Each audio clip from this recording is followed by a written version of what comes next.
추수감사주일이 되면 이제 감사라는 주제를 많이 생각하죠. 그리고 결심도 합니다. 내가 이제 불평하지 말고 감사하며 살아야 되겠다 생각하시죠. 여러분, 범사에 감사하게 되기를 원합니다. 먼저는 우리 하나님께 감사하고, 내 곁에 있는 이들에게 감사하고, 따뜻한 밥 한 그릇에 감사하고, 오늘 이런 기력을 가지고 이 자리에 있을 수 있다는 사실에 대해서 감사하고요. 아니, 감사할 게 뭐가 있습니까? 북한은 핵을 만들고 땅은 뒤흔들리고 그러는데요. 또 정치가 엉망이고 그런데요. 이렇게 말씀하는 분도 있지만, 어떤 목사님 말씀대로 하면 아직 핵이 터지지 않았으니 감사하고, 지진으로 죽은 사람이 아직 없어서 감사하고, 그래도 이렇게 대한민국 사회가 유지되고 있는 게 감사하죠. 여러분, 감사할 것밖에 없는 줄로 믿습니다. 근데 우리는 이제 농사 짓는 농부가 아니니까 추수 그러면 이게 좀 이렇게 잘 와서 닿질 않죠.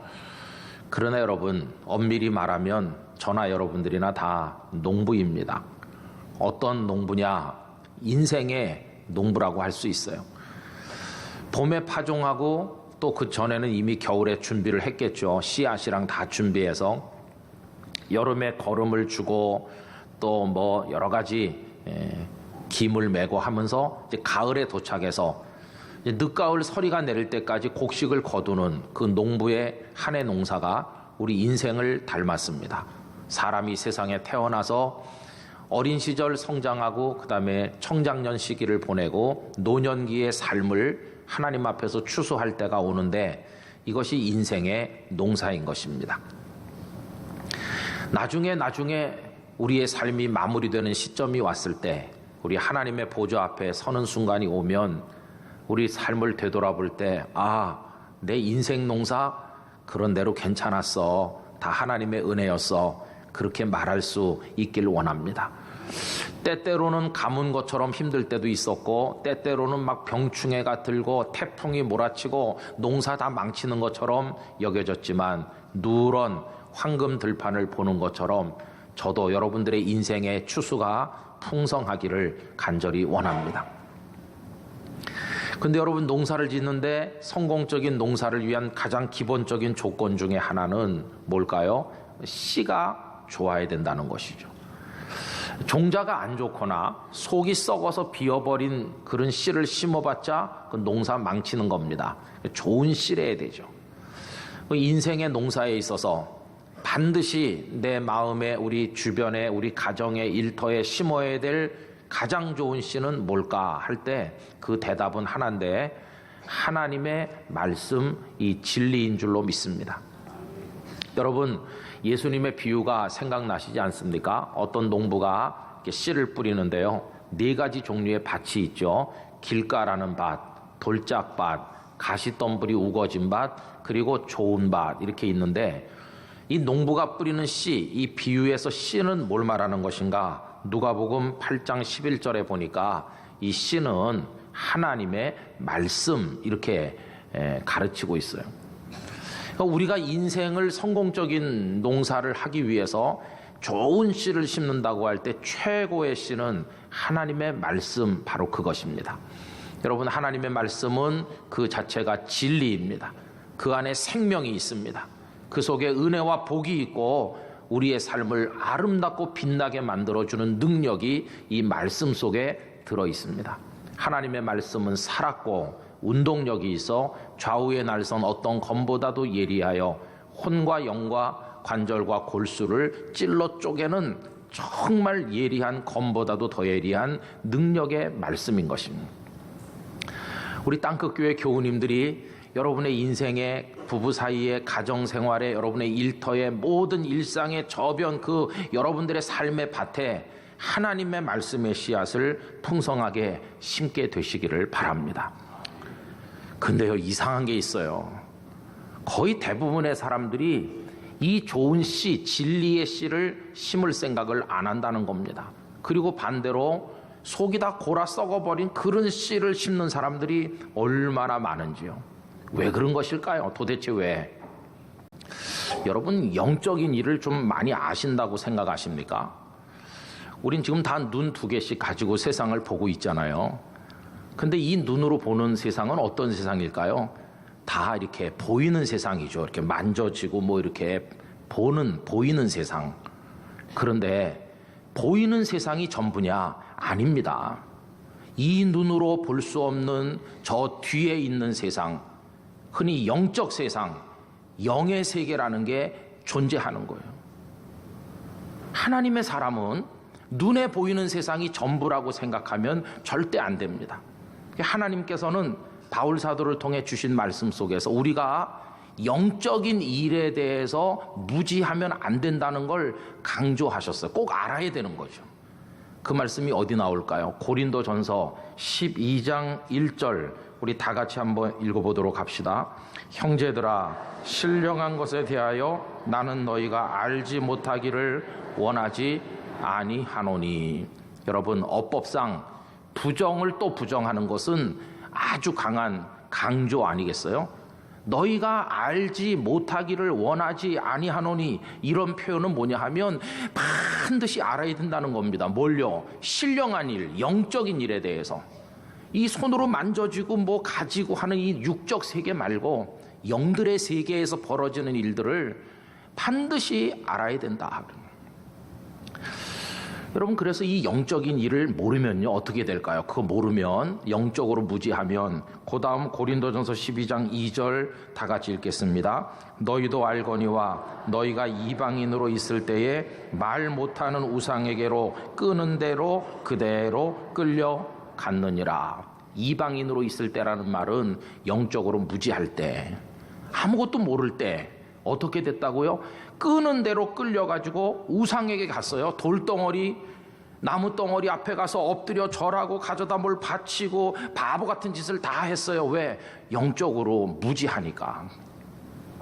이 고린도 전서를 받아 읽던 너희들도 그 신령한 세계를 모를 때는 다 그러했었다 하는 겁니다.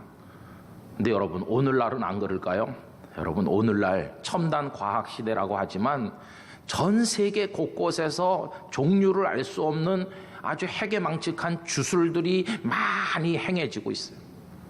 전에는요, 그 악령, 어둠의 영에게 잘 보이기 위해서 어린 아이를 죽이기도 하고 처녀들을 죽여서 제물로 바치는 인신 제사도 얼마나 많이 있었는지 아시지 않습니까?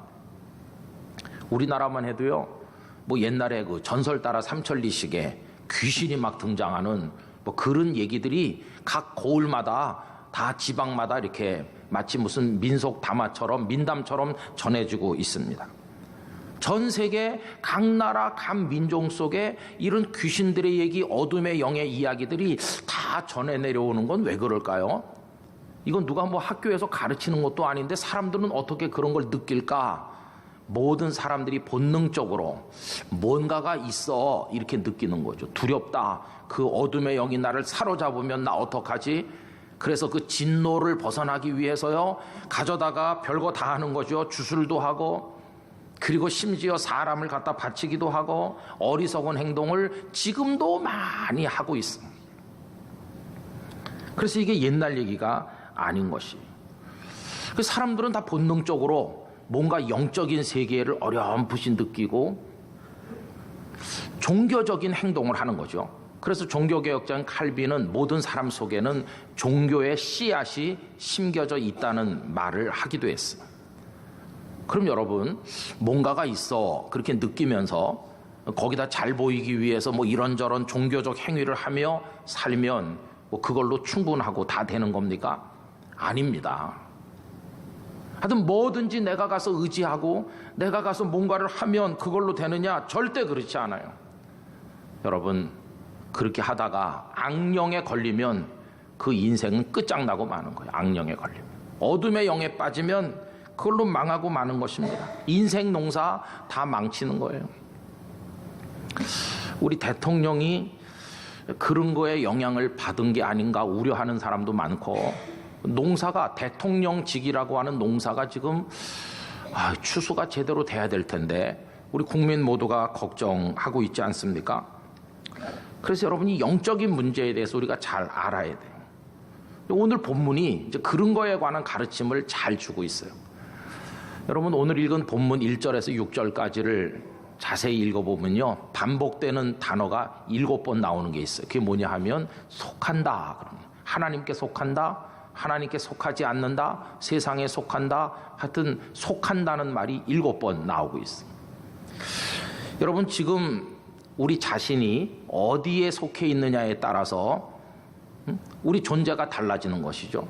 그런데 이 세상에는 아주 둘 중에 하나입니다. 그 어디에 속했느냐에 따라서 사람들을 구분해 보면 둘 중에 하나예요. 그 첫째가 뭐냐 하면 하나님 아버지께 속한 사람이 있습니다. 여러분 오늘 본문 말씀 4절 앞을 보세요. 뭐라고 되어 있나요? 자녀들아 너희는 하나님께 속하였고, 할렐루야.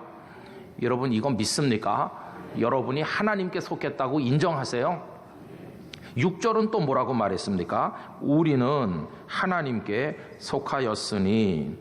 예수님을 구주로 믿던, 이 편지를 써서 보내신 요한 사도와 이 편지를 받아 읽던 성도들이 하나님께 속한 자였다면 오늘 여기서 예수님을 믿는 저와 여러분도 하나님께 속한 사람들인 줄 믿습니다. 하나님께 속한 사람. 그런데 반대로 또 한 부류의 사람들이 있는데요, 그거는 세상에 속했다 이렇게 표현되고 있어요. 5절 말씀 보실까요? 그들은 세상에 속한 거로. 이 세상에는 하나님께 속한 사람이 있고 세상에 속한 사람이 있구나, 둘 중 하나라는 걸 알게 되지 않습니까? 그런데요, 여기 세상에 속했다는 말을 오해하시면 안 돼요. 잘못 오해하시면 아니 그럼 뭐 우린 세상에 안 사나, 우린 허공에 떠 있나, 그런 뜻이 아니고요. 이 땅의 모든 사람이 다 이 지구촌에, 이 땅바닥에 두 발 디디고 다 살고 있는 건 같아요. 근데 여기 세상에 속했다는 건 뭐냐 하면 세상을 지배하는 원리, 죄악의 원리, 욕망의 원리. 지난번에 생각했던 요한일서 2장 16절에 보면 육신의 정욕, 안목의 정욕, 이생의 자랑, 이런 거 얘기했잖아요. 그런 원리에 자신의 인생을 내맡겨서 살아가는 사람들을 가리켜서 세상에 속한 사람이라고 하는 겁니다. 우리들은요, 이 두 발을 땅에 디디고 살기는 마찬가지지만 그런 욕망의 원리를 거부하고 극복하고 하나님의 뜻을 따라 살려고 애쓰고 성령의 인도를 받기 때문에 저와 여러분은 하나님께 속한 사람이라는 것이. 그래요, 여러분, 사람들이 지구촌에 70억이 넘는 사람이 있는데 둘 중 하나거든요. 하나님께 속했나 아니면 세상에 속했나. 그럼 어떻게 사람이 이렇게 둘로 나눠질 수가 있을까? 그렇게 둘로 나눠지게 만드는 요인이 도대체 뭘까 할 때 대답은 이겁니다. 그 사람 속에 그를 이끌고 그를 가르치는 영이 어떤 영인가에 따라서 그게 결정되는 것이.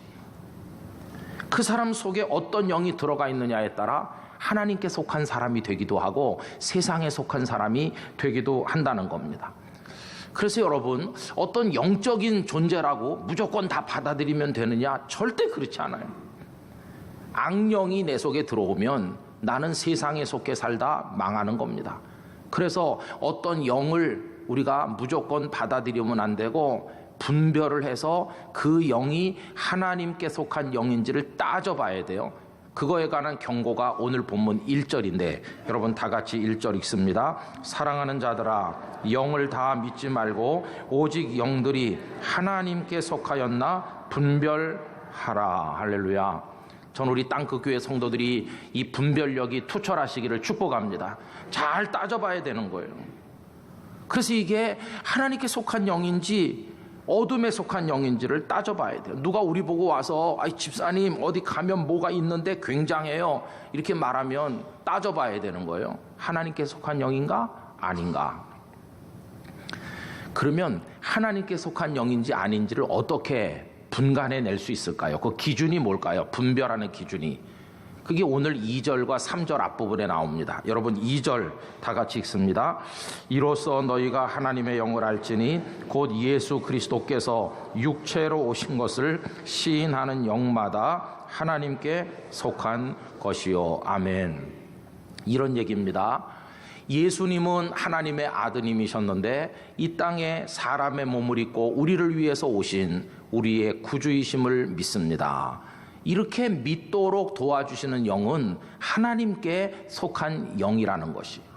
근데 들어보니까 뭐 예수님을 구주라고 말하지 않고 뭐 이만이니 김만이니 박만이니 이렇게 말하는 거 있으면 그거는 하나님께 속한 영이 아니라는 걸 금방 알 수 있잖아요.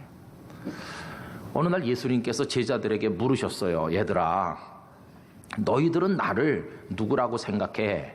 이렇게 물으시니까 베드로 사도가 마태복음 16장 16절 유명한 고백을 했죠. 여러분 다 같이 한번 해봅시다. 주는 그리스도시요 살아계신 하나님의 아들이시니이다. 아멘. 이 베드로가 예수님을 봤어요. 예수님 어떻게 보였을까요? 남루하게 입으시고 저 갈릴리 나사렛의 시골뜨기 같은 예수님이잖아요. 아무도 그분을 하나님의 아들로 인정하지도 않고 구주로 믿지도 않는데 이 베드로는요, 주는 그리스도시고 하나님의 아들이시라고 이렇게 고백하는 거예요. 그리고 베드로가 똑똑하고 지혜로워서 알아차린 것일까요? 아닙니다. 베드로가 이 고백을 하고 난 다음에 그 다음 17절에 주님께서 하신 말씀이 있는데 마태복음 16장 17절 다 같이요. 예수께서 대답하여 이르시되 바요나 시몬아 내가 복이 있도다. 이를 내게 알게 하니는 혈육이 아니요 하늘에 계신 내 아버지시니라. 아멘. 혈육이 아니라는 말은 너 베드로가 똑똑해서 안 게 아니라 그런 뜻이에요. 그럼 어떻게 베드로가 이걸 알게 됐을까? 하나님께서 가르쳐 준 거다. 다시 말하면 베드로라는 한 사람 안에 예수님을 하나님의 아들로 깨달아 믿고 고백하게 하는 영이 들어 계시다는 거예요. 그 영이 하나님의 영 성령이신 것이. 결국 성령께서 베드로를 가르쳐서 그 고백을 하게 했고, 그래서 베드로는 하나님께 속한 사람이 될 수가 있었다는 것이. 이 베드로 안에서 역사하신 그 영을 오늘 6절 끄트머리에 가보면 뭐라고 했느냐 하면 진리의 영이라고 말했어요. 여러분, 성령님은 진리의 영이십니다. 진리를 가르치시는 영이십니다. 진리만을 믿게 하시는 영이십니다. 진리가 아닌 것을 분별해낼 수 있도록 도우시는 그런 지혜의 영이십니다. 그 성령께서 베드로 안에 계셔서 베드로가 깨닫게 됐다는 거예요. 그래서 베드로는 하나님께 속한 사람이 됐어요. 근데 반면에 세상에 속한 영이 어떤 사람 속에 들어있으면 어떻게 되는 것일까요? 여러분 3절 앞부분을 다 같이 읽어보겠습니다. 예수를 시인하지 아니하는 영마다 하나님께 속한 것이 아니니 이것이 곧 적그리스도의 영이니라. 여러분, 예수님 당시에 바리새인, 대제사장, 서기관 뭐 이런 사람들 예수님을 믿었나요? 아닙니다. 예수님을 메시아로 인정했습니까? 천만에요. 저 남루한 예수, 시골뜨기 예수, 그리고 백성들을 혼란에 빠지게 하는 예수 죽이자 이래가지고 십자가로 끌고 간 사람들이 바로 그 사람들이에요. 그러면 배울 만큼 배우고 유대 지도자들인 그들 속에 도대체 뭐가 들어있길래 예수님께 대해서 그렇게 했을까? 오늘 여기 말씀은 예수님을 시인하지 않는 그 영이 들어있는 거예요. 그게 어둠의 영, 악령이고 마귀의 영인데 그리스도를 대적하기 때문에 적그리스도의 영이라고 말씀하고 있는 것입니다. 그래서 여러분, 적그리스도의 영은 벌써 그때 예수님께서 나타나셨을 그때부터 사람들 속에 들어가서 사람들을 방해하고 주께로 나가지 못하게 하고 예수님의 원수가 되게 하고 멸망의 길로 가도록 만들고 있다는 거예요. 그래서 3절 후반부를 보시면 이렇게 되어 있죠. 오리라 한 말을 너희가 들었거니와 뭐가 옵니까? 적그리스도의 영이 세상에 등장할 거라는 얘기를 너희가 들었는데 지금 벌써 세상에 있다는 거예요. 벌써 예수님 당시에도 적그리스도의 영이, 어둠의 영이 사람들을 사로잡았고 지금 우리가 살고 있는 이 시대도 그런 영들이 판을 치고 있어요. 얼마나 많은 사이비와 이단들을 통해 여러 가지 모습을 통해 어떤 때 문화라는 이름으로 뭐 세련된 삶의 스타일이라고 표방하면서 사람들의 마음을 훔치고 있는지, 거기 미혹된 사람들이 얼마나 많은지, 이런 영을 6절 후반부에서는 미혹의 영, 속여먹고 사람들을 꼬여내서 예수님께로 가지 못하도록 방해하는 영이라고 말씀을 하고 있습니다. 그 적그리스도의 영에 빠진 사람은요, 이 진리, 하나님의 말씀의 씨를 심지 않습니다. 그래서 그들의 인생 농사가 망치게 돼요. 그러나 하나님의 영이신 성령님께서 그 안에 계셔서 예수님을 구주로 믿도록 하시는 그런 사람은 이 말씀이 진리임을 알고 이 씨를 삶의 전 영역에 심어 풍성한 인생의 수확을 거두도록 하신다고 하는 것입니다. 근데 여러분 보세요. 저와 여러분은 어떻습니까? 지금 참 놀랍게도 저도 예수님만이 저의 구주임을 믿고 있습니다.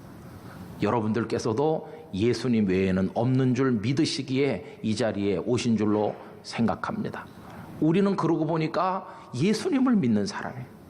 하나님의 아드님이 사람의 몸을 입고 이 땅에 오셔서 우리의 구주가 되시고 그걸 위해 십자가 지시고 부활하신 나의 유일한 구주이심을 우리는 믿게 됐어요. 아니 어떻게 나같이 우둔한 사람이 믿게 됐을까?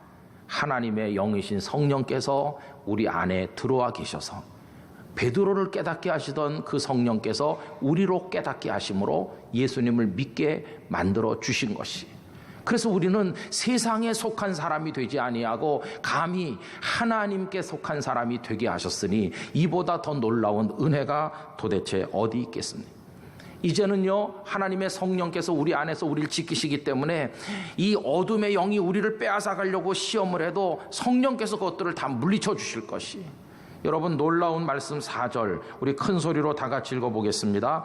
자녀들아, 너희는 하나님께 속하였고 또 그들을 이기었나니 이는 너희 안에 계신 이가 세상에 있는 자보다 크심이라. 할렐루야. 너희 안에 있는 분이 누구세요? 성령님이세요. 하나님의 영이 우리 안에 계셔서 역사하시는데 그 성령님은 세상에 있는 자들, 어둠의 영의 세력보다 훨씬 크고 강하시기 때문에 우리의 나약함에도 불구하고 우리를 가르치고 이끄셔서 저 영원한 생명의 나라에 도달하게 하실 것을 믿습니다. 그 말씀을 우리들에게 하고 계신 것이죠. 오늘 감사주의를 맞이하면서 생각해 봤어요. 우리 장로님 기도처럼 아무것도 세상에 가지고 온 게 없는 우리인데 지금까지 먹고 있고 소중한 사람들과 살고 참 감사한 거 많다, 이렇게 생각이 들잖아요. 다 감사해야 될 조건이죠. 그런데 여러분, 그 모든 것을 합친 것보다 천만 배, 억만 배 더 큰 은혜가 뭘까? 우리를 예수님을 믿어 하나님께 속한 사람 되게 하신 바로 그 은혜인 것입니다. 하나님께 속한 사람이 되게 해주셨어요. 우린 그 은혜 가운데 오늘 여기서 살아가고 있어요.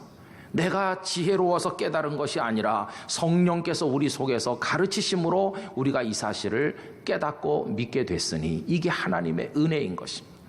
그 속했다고 할 때 에크라는 헬라어 전치사가 등장하는데요. 이 전치사가 또 다르게도 표현돼요. 이 요한 사도의 요한복음이나 요한 1, 2, 3세에 보면 하나님께로부터 났다고 할 때도 거기 에크가 등장해요. 그래서 이렇게도 쓰고 저렇게도 써요. 하나님께 속한 사람은 스스로가 그렇게 된 게 아니고 하나님께서 우리를 그렇게 만드셨기 때문에 하나님께로부터 난 자라고 표현하기도 하고 있습니다. 예를 들면 요한일서 3장 9절 하나님께로부터 난 자마다 죄를 짓지 아니하나니, 또 5장 1절 예수께서 그리스도이심을 믿는 자마다 하나님께로부터 난 자니, 5장 4절 무릇 하나님께로부터 난 자마다 세상을 이기느니라. 할렐루야. 이렇게도 표현하고 있어요.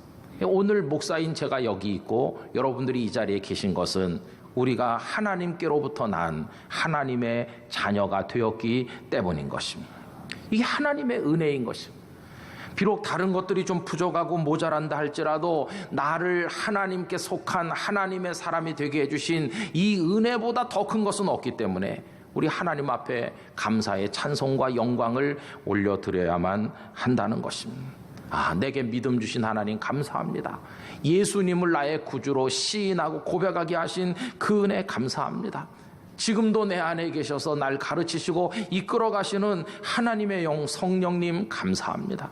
내가 세상에 속한 자 되지 않고 하나님께 속하여 살다가 영원한 천국에 갈 수 있음을 알게 해주셨으니 감사합니다. 이게 우리의 영원한 감사가 돼야 될 줄로 믿습니다.